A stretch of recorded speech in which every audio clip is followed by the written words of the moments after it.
CryptoTutors, CryptoTutors, CryptoTutors, hey. It's a way. Making money in my sleep? Making money in my sleep. Welcome back, everyone, to the CryptoTutors produced Crypto Couch, where we simplify crypto and blockchain and humanize the technology by bringing to you the juggernauts in the crypto and blockchain world. And today, ladies and gentlemen, and other, we have a phenomenal show. I am so excited, if you can't tell. I feel like Lisa Francoeur, co-founder of CryptoTutors. When am I not hyped? When am I not pumped? I had to move to the Bay Area and get hyphy, where I was like welcomed because my energy is always on 100,000 million.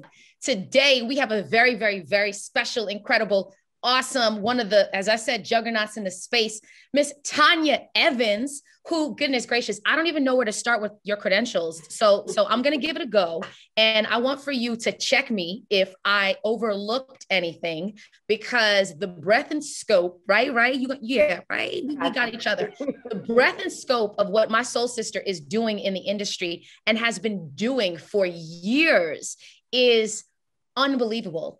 And with that being said, let me give you a little taste of some of the amazing contributions Chairperson has been making to the blockchain and crypto world. I have such a great deal of respect for you and your work, and it's truly my pleasure to have the opportunity to give you all of the flowers that you deserve. So with that being said, let me let them know who you are and what you do, and then we can dive into the conversation and unpack it all.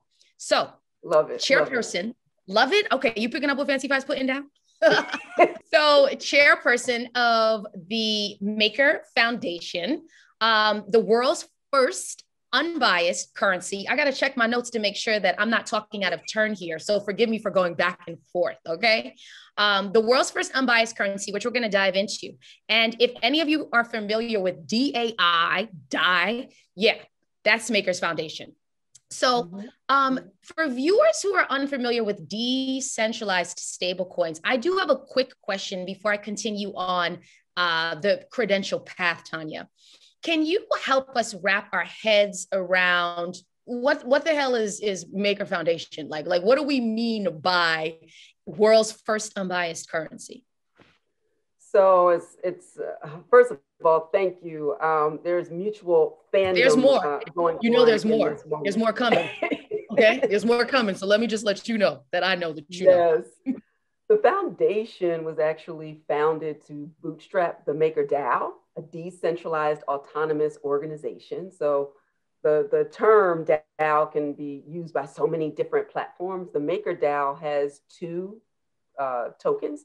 So you mentioned DAI, which is a stable coin. It always keeps its value roughly as $1, $1 USD.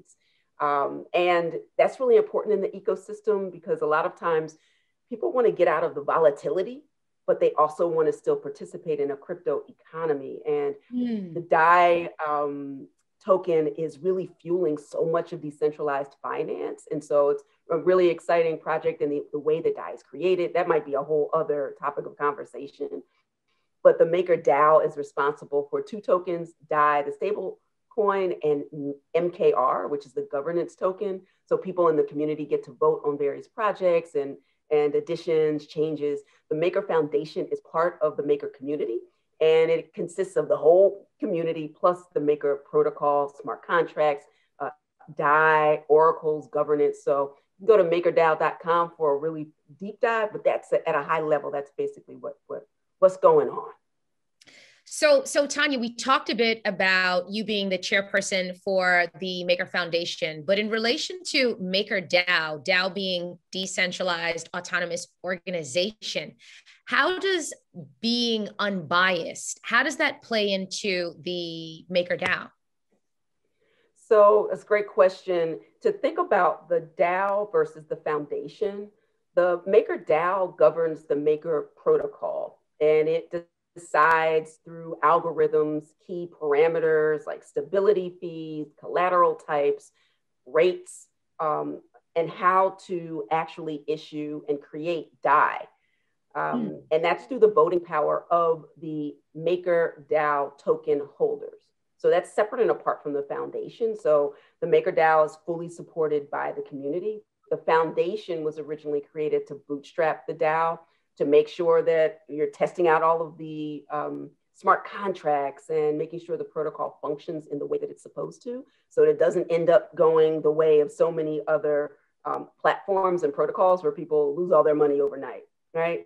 But the foundation is part of the Maker community writ large, and that consists of the Maker DAO, the whole Maker community, that's token holders, and certainly the Maker protocol, which basically consists of smart contracts, DAI, the stable coin, oracles, and governance. Awesome. Thank you for clarifying. And if folks want to learn more about Maker Foundation, Maker DAO, look it up.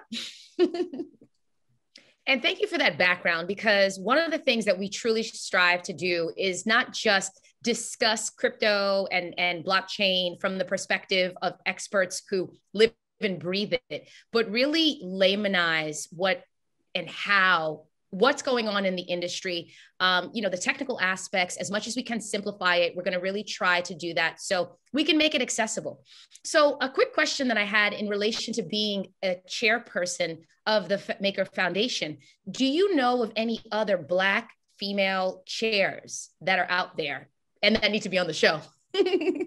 Absolutely. Well, you definitely want to give a nod to Tonya Evans. No relation, but she is a sister from another mister, as we say. Yes. She created Guap Coin. There's a Guap Foundation, and so she's put in a good word for us. Yes. Oh, definitely. I know people. I'll have my people call her people, and then your people, and we're going to make it all happen, right? But she's fantastic, and she's an OG in the space for sure.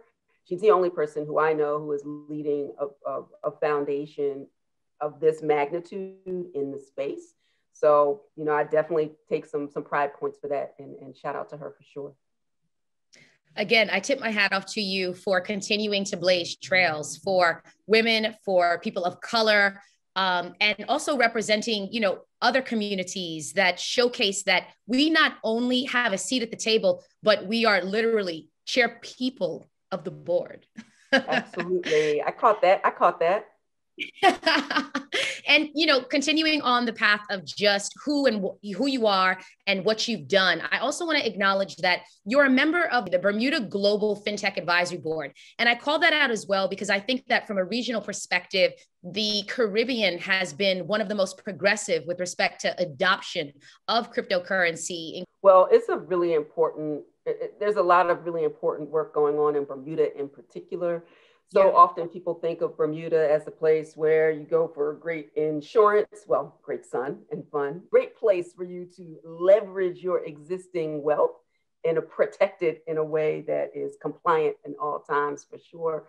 Premier Burt takes actually compliance extremely seriously, and it's a real joy to work with him and the advisory board members to really figure out what the future looks like, both for Bermuda, just for the entire Caribbean, for sure, and all of the exciting projects to be able to connect consumers and merchants and government to really move towards smart government and really empower citizens. So I'm really excited about the work that's going on with the advisory board to really figure out what the future of wealth looks like, not just for a country, but globally, because we're dealing with global technology in a decentralized world.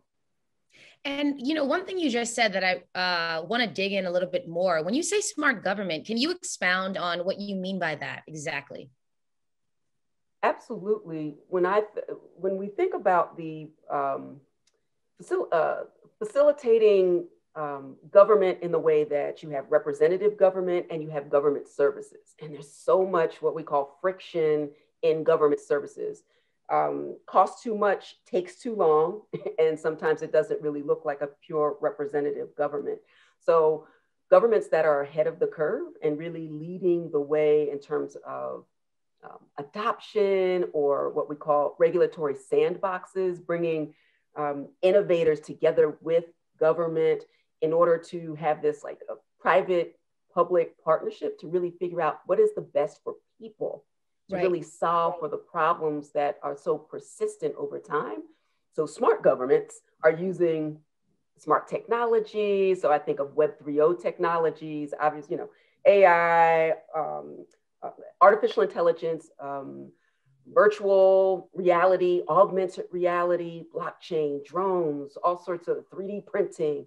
In what ways can Web3 technology facilitate more efficient, more effective government and governance and services? So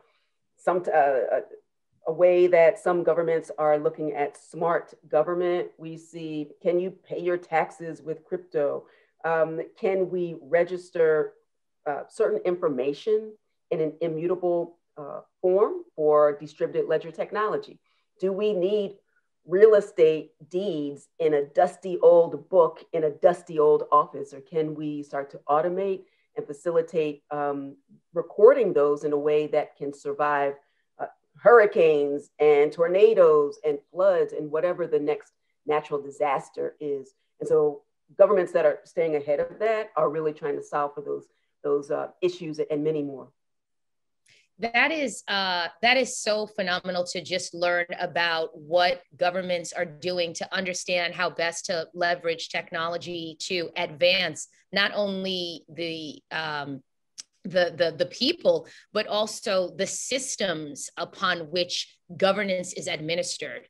And, when we think about as well your qualifications, I would be remiss if I didn't mention the fact that you are also a professor.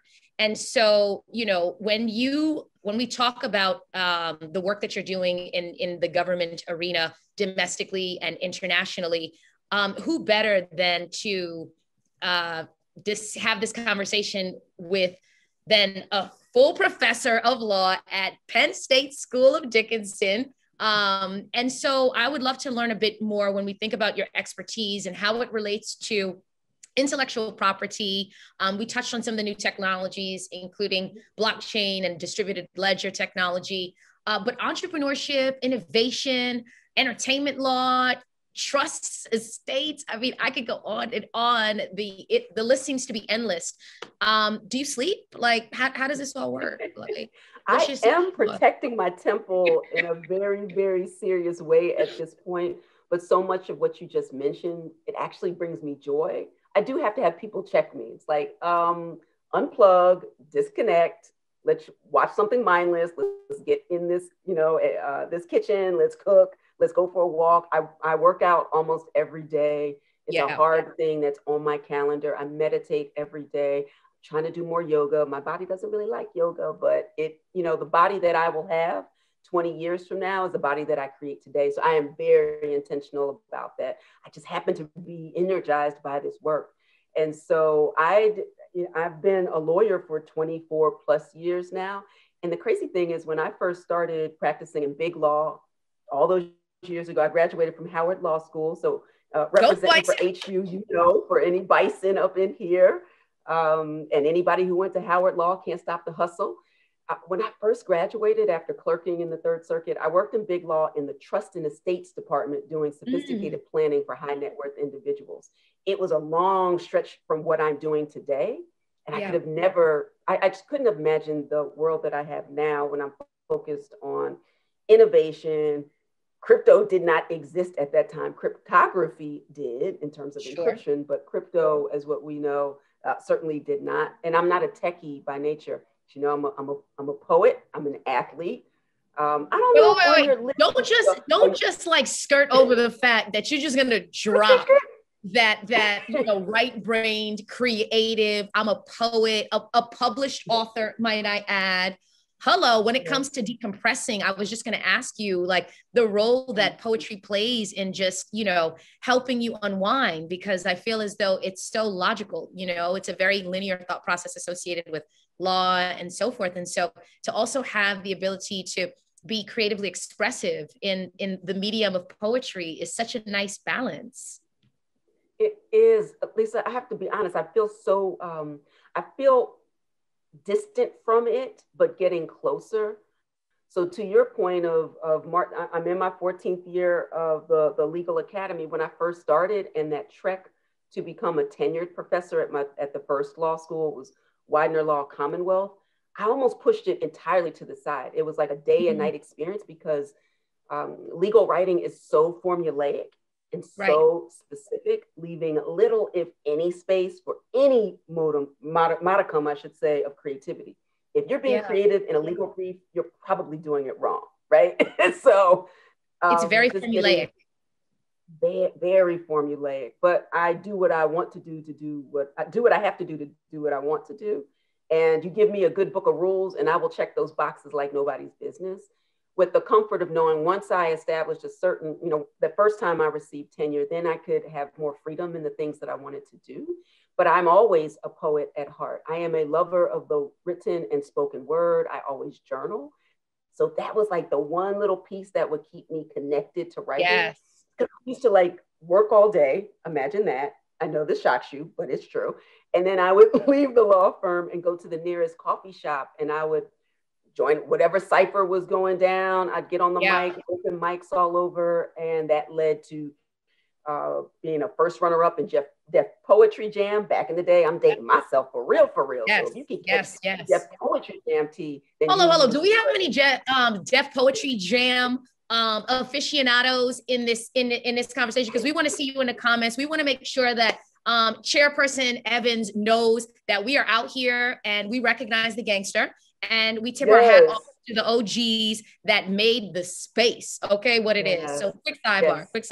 And we definitely want to showcase your poetry because Tonya, one of the interesting things about this, the conversations that we have on the Crypto Couch is, again, how are we humanizing crypto and blockchain?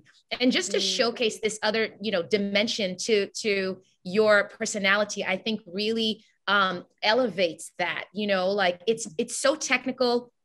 And, most people are mostly engineers, developers, et cetera. And just to see this different side, I think it makes it easier for folks to envision themselves and playing in the sandbox. Absolutely. No, absolutely right. Because that's part of the balance. You were talking about that earlier. In what ways can you achieve balance? And you can do that. It looks different for everybody, but you have to find it so that you can be intentional about the way that you show up, so that the gifts that you came on this planet to give can be fully expressed and realized. And you can only do that when you're balanced. And that is, look, I'm a work in progress and process. And maybe we're starting a support group. I don't know. I'm feeling very supported and nurtured in this moment.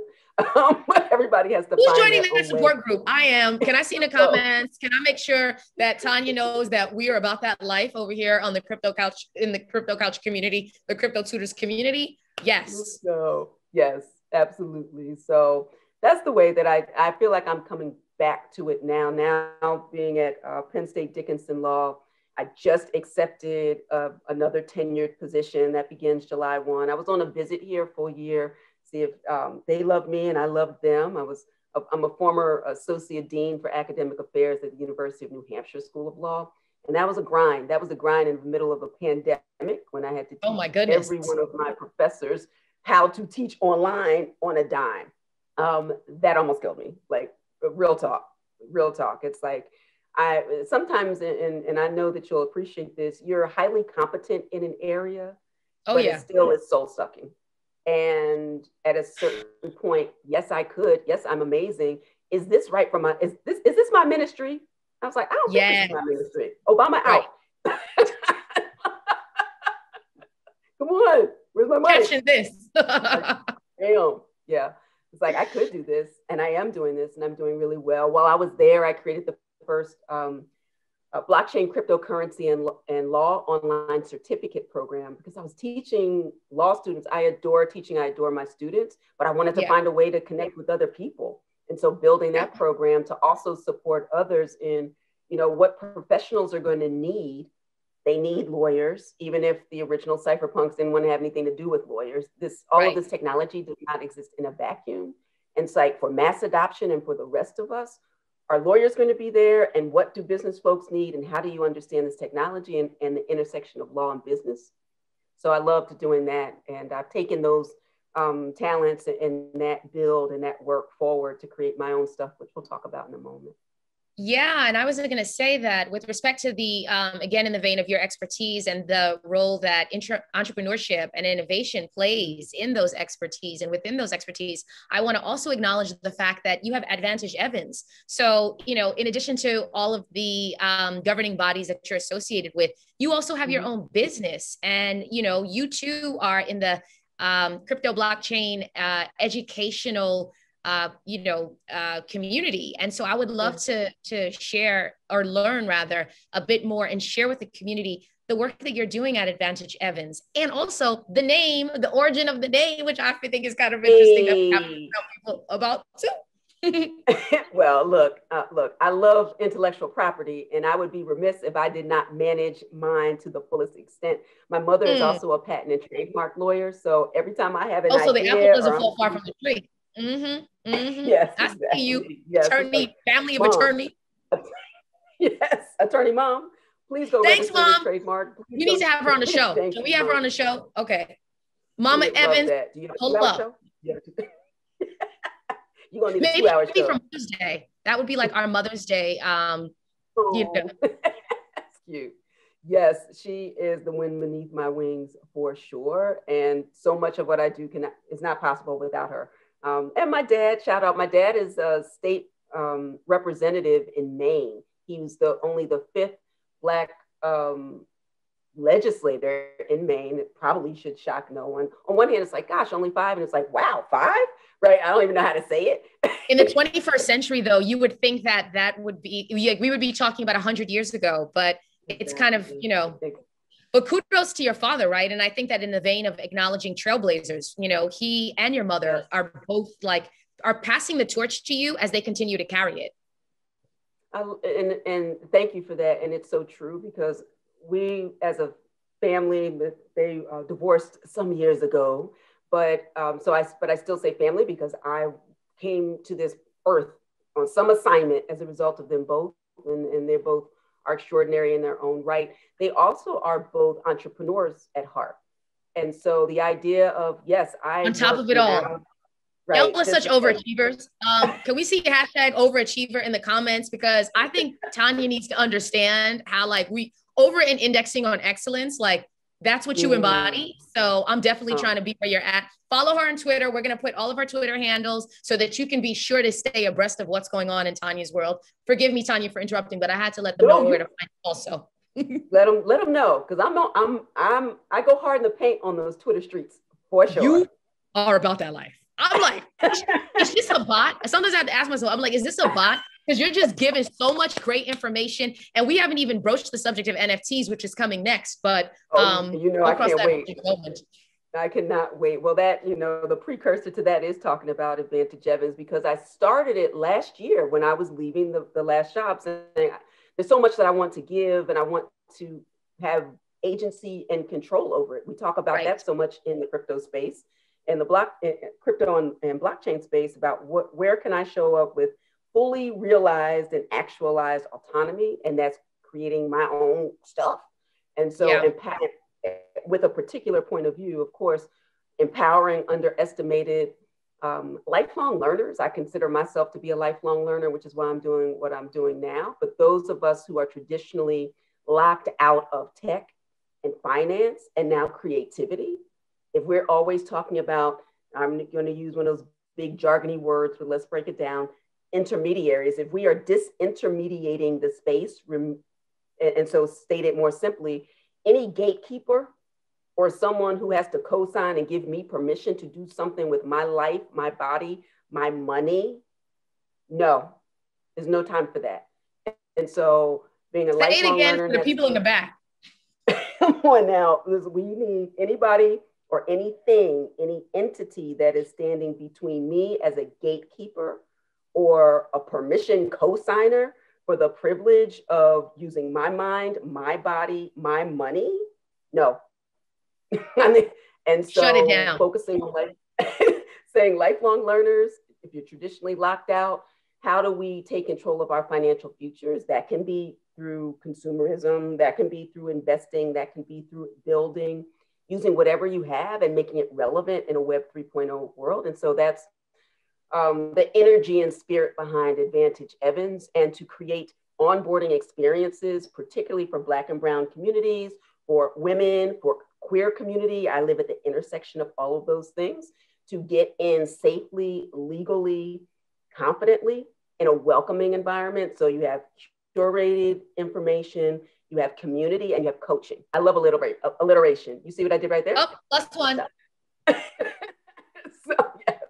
So that's the energy and spirit behind Advantage Evans. So I have several different versions of the From Cash to Crypto program for something like you just want to get in and set up a wallet to, oh no, for real, I need to know about tax compliance. I need to know about estate planning. I need to know about securities and regs. So something really small or something robust. And then the new thing that I'm so excited to talk about, the NFT law guide for creatives and collectors.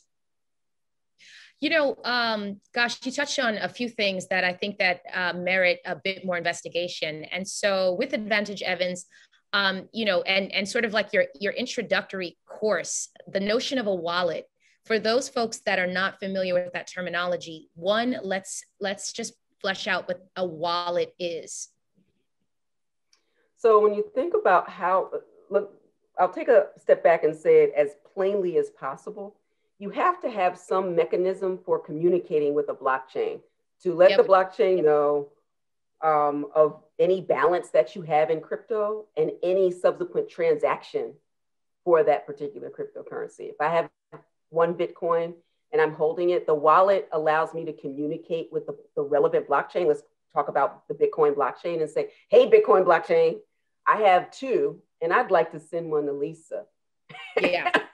Right? And so the software is going to check to make sure, one, I have what I say I have, and that I have the authority to send it to whomever I want to. And if and that's happening 24/7, 365. And if that is accurate, that transaction will be validated and verified. It will be recorded for perpetuity. And then you get the one Bitcoin, I have one less, and we won't have a double spend problem. Because when I think about, you know, the double spend and take another aside, when we talk about the technology that led to the creation of distributed ledger technology, we're basically talking about three things. We're talking about peer-to-peer technology. We're talking about the internet and cryptography, a means and method of encrypting in a way that doesn't require that I actually send you the method of decryption for you to get the message, right? Right. Because anytime I have to send you information about decrypting, that information is actually subject to interception. So you want to avoid that. Satoshi, in her infinite wisdom, catch what I did right there. Satoshi, the creator of Bitcoin or creator. Exactly. Since we don't know, I'm pretty sure Satoshi is a Black woman, but I digress. Let's go for it. If you believe that Satoshi's a Black woman, let me see in the comments, okay? Because Tonya and I make two. You would make 3, 4, 5, and so on. That's right. So it's all of that technology that comes into play. And so back to your original question about wallets, there are a lot of different types. It could be a paper wallet. You can write down that super specific secret information that will allow you to exert ownership and therefore control over your crypto. It could be what we call a warm or hot wallet directly connected to the internet. And that could be an app on your phone. That could be a program on your computer. That could be something that is fully a website, or what I prefer, cold storage. So that means not connected unless you actually connected, right? Offline. Yes. Paper would qualify, but others, the Trezor, what else? Ledger, those types of things. So you have a lot of different options, but you definitely want to find out more information about wallets so that you can get in the game. I love that. And also too, if you want more information and a sort of absolute formalized education, please visit advantageevans.com to learn more about the beginner courses that you offer. Something else that you touched upon a couple of times that I think also merits a bit more explanation, Web 3.0. What, pray tell, is Web 3.0? So we talk about Web 3.0 as the next level of the internet. The first level of the internet was a pure, what we call client server model. There was one controller of information, call it the server, that was disseminating information to the clients, also known as the computers, or a node if you get really wonky about it, right?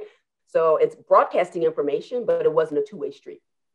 And that was good enough. It was and then we got to the information superhighway, but it was like, there's a lot of information, but no way to meaningfully organize it. And then that led to Web 2.0, the true boom of information. That was the first conversation around decentralization. But what we saw was, we have a lot of, not just one server of information, but a bunch of them. And then it kind of shrunk into what we know as FANG, or the Facebook, Amazon, Google, whatever the others are that I can't think of right now, right? So it kind of became very centralized in its decentralization. That's Web 2.0. It was the exchange of information. There are others, you didn't have to be a big provider of information. And we could also simultaneously create. That led to some of the other things that we talked about peer-to-peer technology. Problem with P2P or peer-to-peer is that I could send you a perfect digital file, an MP3, for example. I could still have mine and send it to 1,000 of my not so close personal friends. Yep. That is problematic from a creativity point of view, even though they called it sharing. Look, I'm an IP lawyer. That's not sharing, that's theft, but whatever, I'm Gen X. Because that gets us into the Napster world, right? Like the Napster issue, sharing intellectual property that we don't own. That's correct. And we're starting to talk a lot about that in the NFT space too. It's the same issue. NFT. Non-fungible tokens for those of us who are not familiar. Yes. That's a really great segue though, Tonya, because that's also one of the courses that I believe that you're offering at Advantage Evans, the NFT course. And so for folks, and we've been spending a lot of time on the NFT conversation. It's just all over the news. Beeple and his, nearly $70 million purchase, coupled with the fact that market has exploded. We're looking at something like, I was just reading a stat, according to Forbes, NFT's market cap has grown by nearly 1,800%. So let's dig in, especially as it relates to creating our own economies, as it relates to empowering artists and creators to retain ownership of their IP. How about you weigh in on that and tell us your thoughts on the role that NFT is playing and the explosion it's made in the crypto world? Yes, well, the great thing about Web 3.0 is that it is the internet of value, because it's not just information now, but transacting value globally. And so thinking about this idea again of disintermediating, one of the other areas, I focus on 3 areas at advantageevans.com: wealth, work, and creativity. In all of those areas, you want to remove any barriers to true level playing field like participation. And there's no other space that makes that so clear as a use case than the creativity and collectible space. I don't have those stats in front of me right now, but to see the explosion, not just in the creative space, but for Black and Brown creators specifically, who have traditionally been locked out of galleries and the auction houses of the world, or having people, in one instance, diminishing and devaluing our cultural contributions, but misappropriating it in the same way. Now with non-fungible tokens, which just basically means it's a software standard that allows you to create digital representation of ownership. Right. The NFT is actually not the creativity, but it is a pointer to, and it is my ability in the same way. A loose analogy in the way we were talking a bit about wallets. If I own the token that is connected through some pointer to digital art, or sometimes it's a physical experience or a physical product, I get to exert control over it in the same way if I held a deed to a home. The deed is not the home, but it's my ability to show up and say, I own this piece of property, and this piece of property is unique. And so fast forward to collectibles and also to creative endeavors, subject to copyright protection, the art of the world. It is a game changer because it removes those gatekeepers, and really the numbers that I see in the NFT space for people in general, Black artists in particular really winning, it's mind blowing. And, you know, I think a lot of the conversation around NFTs relates to artistic endeavors. But the truth is that, you know, non-fungible tokens there's a variety of use cases associated with them. And I would love to have you weigh in on, you know, some of the more novel use cases just to help people expand their horizons around options in creating your own economy.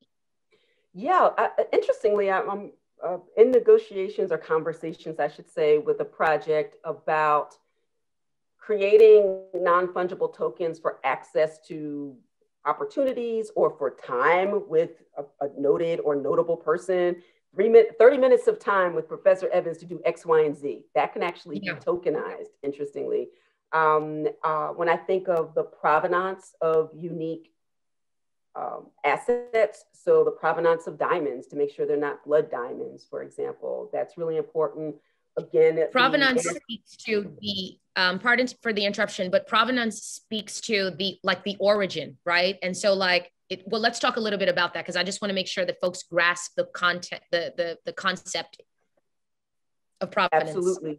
So when I think of the physical art world pre-NFT, you could have someone who is selling you a painting, but is it authentic? Was it actually created by the person you think it was created by? Is it the real one, or is it a copy?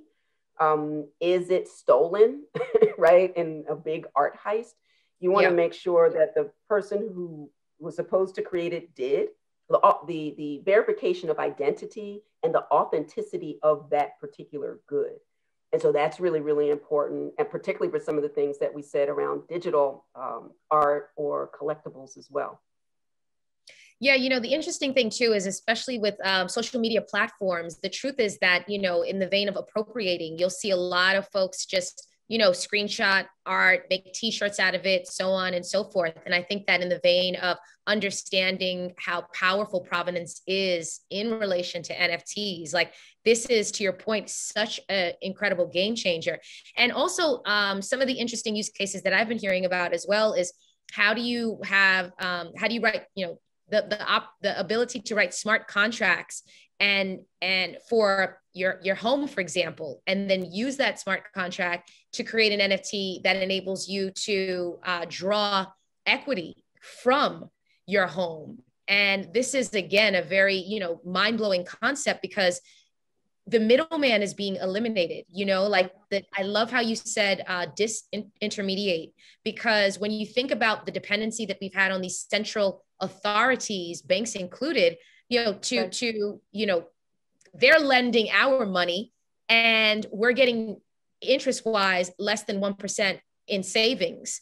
Right. So it's a very, you know, disproportionately advantageous system that they're benefiting from, but we are not. And, you know, when we kicked off the conversation, it was interesting because we were talking about NFTs and you know, clearly the role that the Ethereum blockchain plays in the creation of these NFTs. Well, if you're getting paid in Ethereum, for example, and Ethereum continues to rise in value, well, now you have an appreciating asset, which is another way for you to earn money in your sleep, which is in our song. So check it out. And if you haven't heard it yet, I want to see in the comments that, you know, CryptoTutors is on your radar. Exactly. No, everything in this house is making money, including my money. And so that is very, very important. Passive income is one of the really exciting things around decentralized finance as well. And so to your point, first to finish the point about creatives, being paid in fiat, also known as government issued money, versus in crypto, which is taxed in the United States, at least, as property.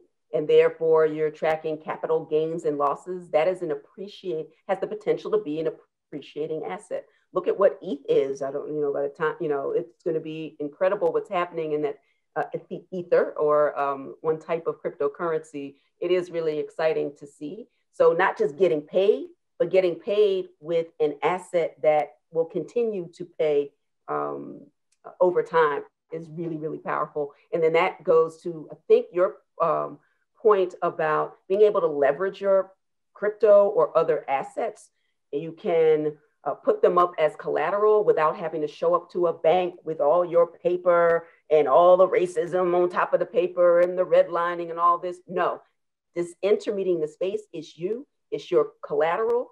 You put it up. You can generate income. When I think about lending and all of that, that is really, really powerful in the space. Just to keep it 100,000 for anyone who is looking for a subject matter expert who is a Black female who also sits at the intersection of the LGBTQ community, who is literally one of the voices of the present future of crypto and blockchain. Chairperson Tonya Evans is your girl. Now, mind you, her subject matter expertise lives within blockchain, distributed ledger technology, entrepreneurship and innovation, entertainment, law, trust and estates. Tonya, did I miss anything for the people out there? I think you got it all. I think you got it all for sure. But it's crazy to be at the intersection of everything that I love so much, because I didn't really see this coming earlier in life, but to be an intellectual property lawyer and also a creative, also an entrepreneur, and definitely very business savvy, for that all to come together into the courses that I have at AdvantageEvans.com is fantastic. The From Cash to Crypto program, the NFT Law Guide for creatives and collectors. It's a place where people can learn about what IP is, because first of all, we have to figure that out. Copyright, trademark, patent. So I take a deep dive into that, the different types and how they're different, how an artist can mint an NFT, what you actually own when you do have an NFT, either creating it or buying it, rights and royalties and resale, terms and conditions, all of those things. And so there's so much misinformation out on those Twitter streets that I love, that every time I see a tweet or every time I'm in a clubhouse and someone's going on and on saying, I'm not a lawyer, but first of all, I leave that room and then I start to tweeting. So that's why you feel like I'm a bot. I absolutely love it. And again, if anyone needs guidance on any of the things that Chairperson Tonya Evans has mentioned, please check her out at AdvantageEvans.com in those Twitter streets. We'll make sure that you have all of the handles and all of the connection points to reach her. Gosh, I think that we could continue to keep the conversation going and going. And so we're definitely going to have to continue our conversation. And if you want to see Tonya, Chairperson Evans, to those who are not familiar, I want to see in the comments. You write, Tonya, please come back. There's so much more for us to unpack. But Tonya, before we wrap things up, what are some final thoughts with respect to ways that folks who are not involved, how can they get involved? Where would you point them to start their crypto journey? So obviously, at AdvantageEvans.com, I have free masterclasses, suites of courses. I went to YouTube University when I fell down and had my rabbit hole experience about 4 years ago and just never recovered. The infamous rabbit hole. The infamous rabbit hole meets YouTube University, and just wrapping my brain around and really getting comfortable with the language. It is a different language, but if we were about to vacation in the south of France and you do not speak French, you would spend some time trying to pick up some information. You have to learn the language. This is not a passing fad. This is not a maybe, or this is here to stay. And so you want to be on the leading edge of that, because there's still so many people trying to figure it out, and a whole world of people who haven't been exposed to this yet. Start learning. Don't wait for timing the market. That's complete bullshit. Can I say that on the show? Yeah, I don't know. Absolutely. Keep that 100. That's what's up. It's not timing the market. It's time in the market. Stop playing. And I used to say, learn before you earn. No, we don't have time for that. Learn while you earn. Get in the game and let's figure this out, but let's do it now. That's a tweetable. I need to make sure that Tonya is feeling the love on one of her favorite platforms. So learn while you earn. Okay. Let me see hashtag learn while you earn. And Tonya, what's your handle on Twitter so people know who to tag? All right. It's IP Prof Evans. So that's as if it's intellectual property professor. So IP Prof Evans. And also Advantage Evans, and definitely let's continue the conversation. We are so grateful to have had you today on the Crypto Couch. There were so many great insights that you shared. Honestly, I am so grateful to personally have a relationship with you, to follow you across all of your handles, to continue to absorb the knowledge, the information. And one of the tenets that we both share is transforming knowledge into wealth. That is one of our core principles here at CryptoTutors, who produce the Crypto Couch. We'll continue to bring you the crypto and blockchain juggernauts to ensure that we are having conversations where we continue to simplify cryptocurrency and blockchain. And if you want to dive in even deeper to an accredited institution, then you need to check out advantageevans.com. We will put all that goodness, all that great information in the comments, but we thank you for tuning in, and we'll see you next time on the Crypto Couch. Peace. Want to learn more? Visit CryptoTutors.com.